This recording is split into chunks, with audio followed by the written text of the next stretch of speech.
नमस्कार, मी निकिताज रेसिपीमध्ये तुमचं स्वागत करते. तर आज आपण बनवणार आहोत पांढरी शुभ्र मऊ लुसलुसीत अशी इडली.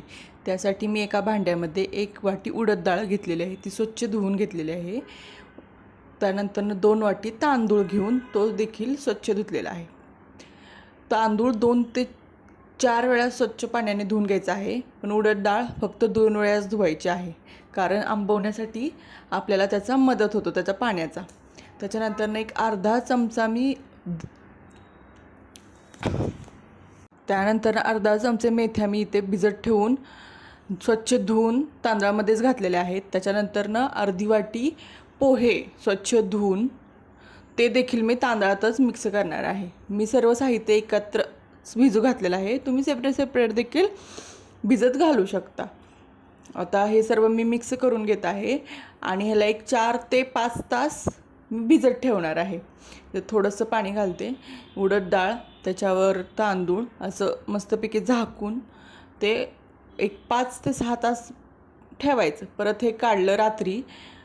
त्याच्यानंतर आपण एका मिक्सरच्या भांड्यामध्ये उडद डाळ आहे ती अगोदर बारीक करून घेणार आहोत, कारण उडद डाळ ही चिकट असते.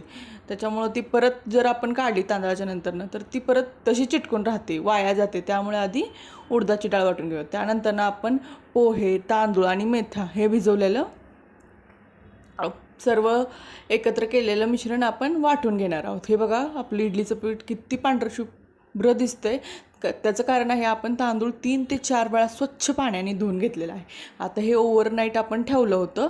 हे बघू शकता कसलं भारी ते आंबून आलेलं आहे पीठ.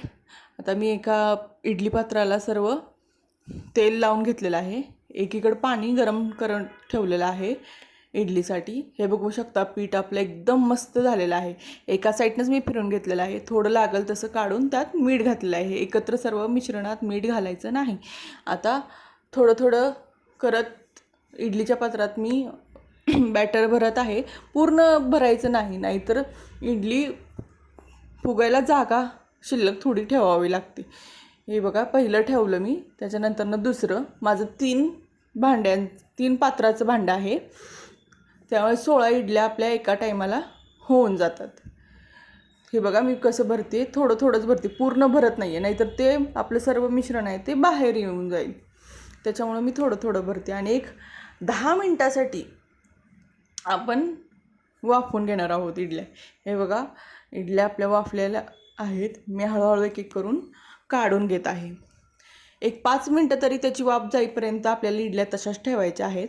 आणि एखादं चमच्यानं देखील बघू शकता की इडली झालेली आहे का नाही. इथं परफेक्ट इडली आपली बनून तयार आहे. तुम्ही खाली बघू शकता, काहीही मिश्रण चिटकलेलं नाही. इडल्या आपल्या अगदी सहज निघत आहेत. हे बघू शकता तुम्ही. पात्र बघा तुम्ही, पूर्ण क्लीन निघत आहे आपलं इडलीचं. ह्याच्यावरून समजते की आपली इडली किती छान झालेली आहे. हे बघा, फ्लफी झाली एकदम अशी. मी थोडंसं दाबून बघते. हे बघा किती मऊ, तुकडा पडत नाही आहे. एकदम स्पंज कसा असतो आपला केकचा, त्याप्रमाणे आपली इडली तयार झालेली आहे. तुम्ही अशा प्रकारे आपली इडली तयार करून बघा.